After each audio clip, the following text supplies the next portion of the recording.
In lesson 4.6, we're going to be writing a very specific kind of slope-intercept equation. It's called direct variation, and it's actually a little bit easier. It is a kind of slope-intercept form. So just as a review, slope-intercept form is y equals mx plus b. And a reminder that m stands for the slope, which would be rise over run, and it's sometimes called the rate of change. And then b is the y-intercept, which is the point where the line crosses the y-axis. And it's always a point that starts with a 0. It's 0 and then whatever the y-intercept is.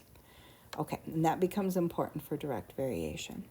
So let's look at this problem. This is not direct variation. This is just a reminder of slope-intercept form. So John's parents give him $3,000 to use for college, and he's able to save $350 a week more at his summer job. So our equation for his total savings in terms of weeks would be that he starts with $3,000 and then he adds $350 every week. And the variable always goes with the rate of change, or it goes with the thing that's being repeated. So since he's earning that every week, the y-intercept is what you start with. So we might write this equation in this form, y equals 350x plus 3,000. It's good either way. It's just fine either way. But this way shows that this is the b and this is the m. Okay, well, in direct variation, the b is always 0. So in other words, you don't start with anything. You always start with 0. And that means the graph will start in the origin, and it means that a word problem is going to start with 0. So here's a different person, Christian. He starts saving for college, and he's also able to save $350 a week at his summer job, but there's no mention of anybody giving him any to begin with, so his equation would just be 350x. We wouldn't put plus 0 at the end, but I mean you could because he didn't start with anything. That's what makes a direct variation. It's a really short little equation like that.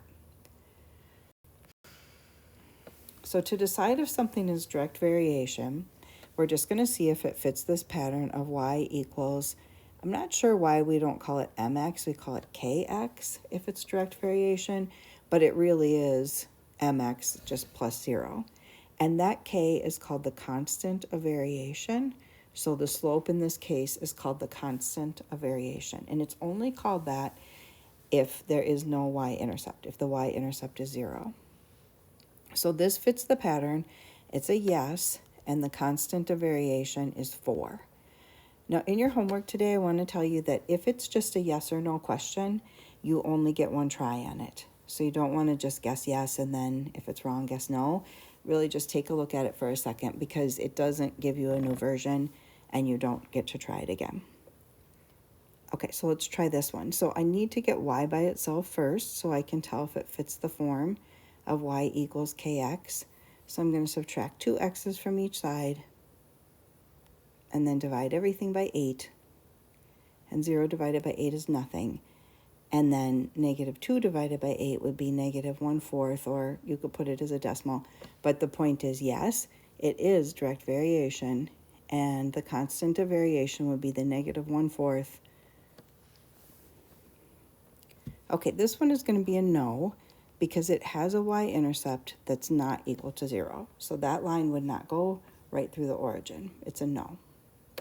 I can tell by looking that this one is a no, but we can see what would happen here if we tried to solve it for y. We could subtract 8.2 x's from both sides. And then when we divide everything by negative 2, we're going to get a negative 13 for a y-intercept. And then it doesn't really matter what the slope is, but this is why it's no. It's not starting at 0, so it is not direct variation, and then it doesn't have a constant of variation. And then this problem, if I solve it for y and move the 5 x's over, then y is by itself, but nope, it has a y-intercept of 9, and it's supposed to have a y-intercept of 0 to be direct variation, so no, it's not. So it makes graphing these really easy, although sometimes people get stuck just because it's like not what we're expecting. So you could always put a plus 0 if that's helpful. And then for graphing, we would start on the y-intercept at 0, And then we'd still use rise over run for our slope, just like for any other lines we're graphing. So I would rise 3 and run 5. The graph is not big enough to do that, but the point would be right there. And it would look kind of like that. Okay. So for this one, same idea.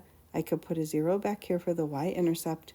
I could graph that point, and then I'm going to put a 1 underneath my whole number slope, or my integer slope, and go down 2 and 1 to the right. And there's the line. I knew it's going to be downhill because it had a negative slope, and I had to go through the origin because it's direct variation. Okay, so let's see what's here. Samantha's saving for college also. She'll be able to save the same amount each week, but it doesn't tell us how much that is. So far, in 7 weeks, she's been able to save $1,750, and we're going to write an equation for her total. So we have to figure out her rate of change. We have to figure out the slope here. So she doesn't start with anything, so I know that the b is 0 because it doesn't say anything about her having money to begin with. But the question is, what is the slope? So I'll take 1,750 divided by 7 and get 250. So she'll be saving $250 every week, and then that means her equation would be y equals 250x. And just as kind of a way to check it, if I plugged in 7 weeks, I should get $1,750, and I would.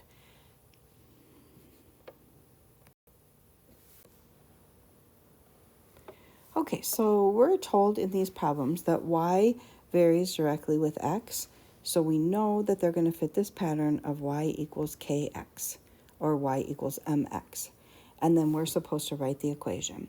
So we're going to do 2 things. First, let's just look at this. So when x is, well, we're told it's direct variation, and this pair goes together. So I know I have y equals kx, and I know that if x is 4, y is supposed to come out to be 32. So I can see that the value of k that would make that work is an 8. So that would be the equation. And then it asks the second question, find y when x is 6.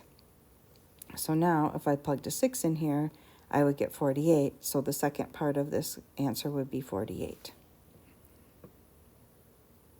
Okay, so then let's take a look at this one. So I know it's a direct variation because they tell us that. I know if I plug a 1/2 in here, I'm supposed to get 4. And so I'm just thinking, what would you take half of to get 4? And I can figure out that k is 8 again. So I'd have y equals 8x. There's my equation. And then if I plug a -10 in, my answer would be -80. So they're kind of just giving us a pair so that we can write the equation, and then they're asking a very specific question about the equation. So one more. This pair goes together, so I know I have y equals kx, and when I put in a -6, I'm supposed to get 2. So that would be -1/3 for k. If you weren't sure, you could kind of just solve this little equation by dividing both sides by -6. And 2 divided by -6 is -1/3. So now I have my equation y equals -1/3 x. That would be the equation. And then if I plug a 3 in there, -1/3 of 3 is -1. So 2 parts to that answer. Okay, and then the last one is asking, does x vary directly with y? So if it did, we're supposed to be able to find a value for k so that this equation would always work. So I'm just thinking about this first pair. When x is 6, y is 9. And then that means that k is equal to, if I divided both sides by 6, I would get 1.5. So I think that if anything's going to work, it has to be this. Y equals 1.5 times x. So now we'll just see if it does. 10 times 1.5 is 15, so that's good. 14 times 1.5 is 21, and 18 times 1.5 is 27. So yes, it works, and this is the equation that works. It would have to work for every pair, and you can see that really we're just figuring out if y divided by x comes out the same every time. And every time when I took y and divided by x, I could get 1.5. Okay, so let's try that again. So I'm going to take 22 divided by 4, and that is 5.5.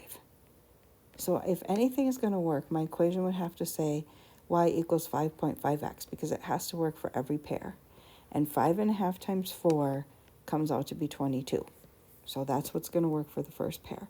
So then let's try this. 7 times 5.5. That's 38.5. It's not 37. So nope, this is not going to be direct variation. And here also 10 times 5.5 is not 52, it's 55. So nope, that one didn't work either. So we're going to say no, it's not direct variation, and we can't write an equation for it. There's no equation that would work for every one of those points.